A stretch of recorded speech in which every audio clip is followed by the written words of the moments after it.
क्या बात है जो आपको इतनी देर रात विचलित कर रही है? नहीं नहीं, ऐसा कुछ नहीं। हम तो बस कुछ नए कानून लाए हैं जिनसे स्त्रियों के अधिकार सुरक्षित हो सके। अब हमारे राज्य में विधवाओं को पति की संपत्ति पर तथा पुत्र को गोद लेने का अधिकार मिल सकेगा। इसके अलावा न्यायपालिका को मजबूत करने के लिए राज्य में नियमबद्ध न्यायालयों का निर्माण कराया जाएगा। ये तो प्रजा के लिए बहुत ही अच्छा होगा माँ साहेब।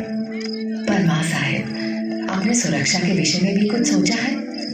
क्योंकि कुछ समुदाय समाज से खुद को अलग समझते हैं। तुम्हारा इशारा मैं समझती हूँ कृष्णाबाई। मैंने विभिन्न समुदाय के लोगों को समाज की मुख्य धारा में लाने का फैसला कर लिया है। मैं उन्हें उनकी पहाड़ी अस्थिरता से हटा ईमानदार किसानों के रूप में बसने के लिए राजी भी कर चुकी हूँ। सुरक्षा की समस्या हल होते ही हमारे राज्य में व्यवसाय में बढ़ोतरी होगी। सुरक्षा के मद्देनजर उन द्वारा महिलाओं की सशस्त्र सेना भी बनाई गई। राजमाता देवी अहिल्याबाई होलकर की नींव के अनुसार सुरक्षा समस्याओं से निवारण होने के बाद महेश्वर में तरह तरह के व्यवसायी एवं कारीगर आने लगे। यह नगर अनेक बुनकरों, मूर्तिकारों एवं कारीगरों का घर बना। महेश्वर का यह क्षेत्र वस्त्र निर्माण का एक सुंदर केंद्र बना और यहाँ निर्मित महेश्वर साड़ियों की सुंदरता पूरे भारत में प्रसिद्ध हो गई। सदैव श्वेत वस्त्र धारण करने वाली राजमाता देवी अहिल्याबाई होलकर की पहचान एक विनम्र एवं उदार शासक के रूप में थी, जिन्होंने लगभग 30 साल होलकर वंश का कार्यभार संभाला।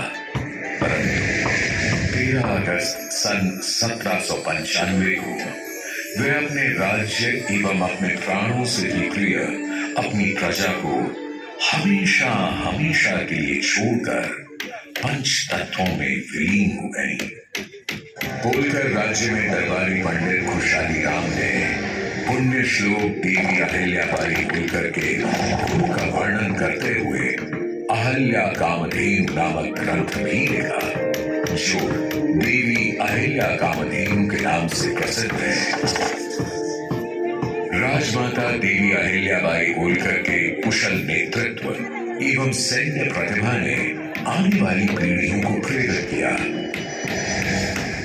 19वीं शताब्दी के शुरुआती दौर में होलकर राजवंश से ही महाराजा यशवंतराव होलकर ने ब्रितानी हुकूमत के खिलाफ जंग छेड़ दी। उन्होंने भारतवर्ष के सत्ताधारी राजाओं को एक छोड़कर अंग्रेजों को भारतीय सरजमीन से खदेड़ना शुरू कर दिया। महाराजा यशवंतराव होलकर की बहादुरी और सटीक युद्ध रणनीतियों से भयभीत हो अंग्रेजी अफसर चार्ल्स मेटकाफ ने भी ब्रितानी हुकूमत को दिए अपने पत्र लिखा, I'm compelled to feel that we are disgraced and Holkar is the prevailing power in Hindustan. अंग्रेजों के अलावा मुगल शासक शाह आलम ने भी महाराजा यशवंतराव होलकर की प्रशंसा करते हुए उन्हें महाराजा धिराज राज राजेश्वर आलीजा बहादुर की उपाधि से सुशोभित किया। आजादी की पृष्ठभूमि से आगे चले तो महेश्वर का ये शहर समृद्ध इतिहास, कला, धर्म, संस्कृति एवं पुरातात्विक धरोहरों को संजोए हुए आज भी खड़ा है। अपने धार्मिक महत्व के कारण ये शहर काशी के ही समान भगवान शिव की नगरी है, इसलिए इसे गुप्त काशी भी कहते हैं। प्राचीन माहेश्वरी और भगवान शिव से जुड़ी एक किंवदंती आज भी सुनने को मिलती है। कहते हैं कि त्रिपुरासुर के वध के लिए भगवान शिव ने माहेश्वरी और मां नर्मदा के सामने से एक गुप्त का अवतार किया था और अपने दिव्य अभिमान से त्रिपुरासुर का वध किया। भगवान शिव, महेश्वर और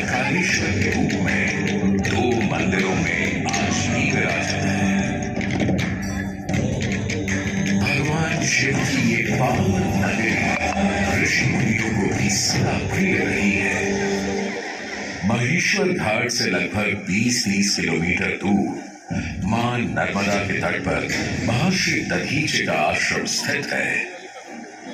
मान्यताओं के अनुसार ये वही महर्षि दधीचि है जिन्होंने मानव कल्याण के लिए देह त्याग कर अपनी रीढ़ की हड्डी देवराज इंद्र को दान दी। उनकी इस रीढ़ की हड्डी से वज्र अस्त्र बना, जिससे वृत्तासुर राक्षस का विनाश हुआ और तीनों लोकों में पुनः धर्म की स्थापना हुई।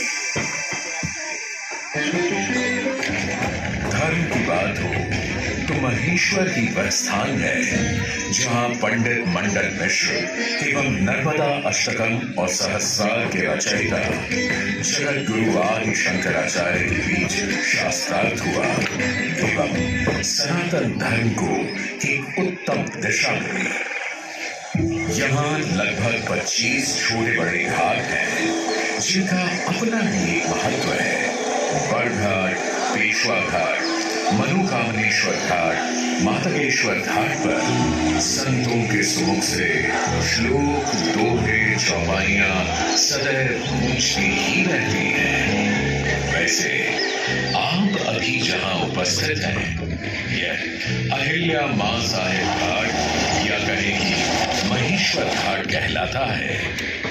इसी घाट की सीढ़ियों से ऊपर जाए तो पुण्य श्लोक देवी अहिल्याबाई होलकर को श्रद्धांजलि अर्पित करती अहिलेश्वर छतरी है। इसी के सामने मल्हार राव द्वितीय के छोटे भाई को समर्पित विठोजी राव छतरी भी विद्यमान है। इसके अलावा महेश्वर में मां विंध्यवासिनी भवानी देवी का मंदिर भी स्थित है, जिसे मत्स्य पुराण के 13वें अध्याय में देवी भगवती के 108 सिद्ध पीठों में स्वाहा पीठ कहा गया है। इसके अलावा यहाँ 100 से भी अधिक मंदिर विद्यमान है जो महेश्वर की समृद्ध संस्कृति का प्रमाण प्रस्तुत करते हैं। महेश्वर तीर्थ यात्रियों और पर्यटकों दोनों को अपनी ओर आकर्षित करता है। उसकी एक वजह यहाँ मनाए जाने वाले तीज त्योहार उत्सव पर्व है, जिनमें शिवरात्रि स्नान, 3 दिवसीय निमाड़ उत्सव, लोक पर्व गणगौर, नर्मदा जयंती आदि बड़ी धूमधाम से मनाए जाते हैं। श्रावण माह के अंतिम सोमवार यहाँ नगर में भगवान काशी विश्वनाथ की शाही सवारी निकलती है, जिससे कि पूरा महेश्वर भगवान शिव के रंग में रंग जाता है। अब अगर कोई महेश्वर आए और माहेश्वर की साड़ियां बना ले जाए तो ऐसा होना थोड़ा मुश्किल ही है। माहेश्वरी साड़ियों के निर्माण की वर्तमान व्यवस्था भी अहिल्याबाई की दूरदर्शिता का ही परिणाम है। लेकिन कुछ दशक पहले कम आय के कारण कारीगर इस कला को छोड़कर अन्य रोजगार अपनाने लगे थे।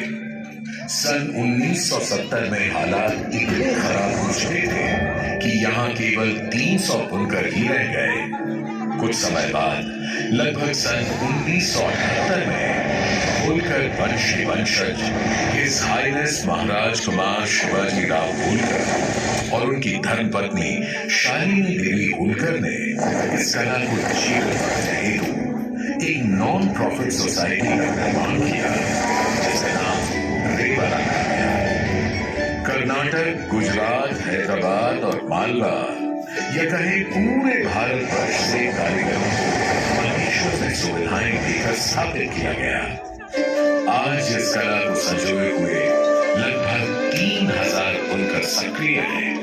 यह सोसाइटी कारीगरों को उनके काम के लिए एक आउटलेट प्रदान करती है और माहेश्वरी साड़ी प्रेमियों के लिए इन खूबसूरत साड़ियों को खरीदने का एक माध्यम मुहैया कराती है। नर्मदा अर्थात ना मरने वाली, चट्टानों का सीना चीरकर पहाड़ों से अमरकंटक से खंबात की खाड़ी तक की लंबी यात्रा कर मां नर्मदा करोड़ों लोगों के जीवन यापन का उनके संतति से जो उत्पन्न हुआ, उसी कारण मां नर्मदा का नाम रेवा पड़ा। महेश्वर के घाट पर बैठकर मां रेवा की कल कल धारा से बात करते हुए आप ये जान सकते हैं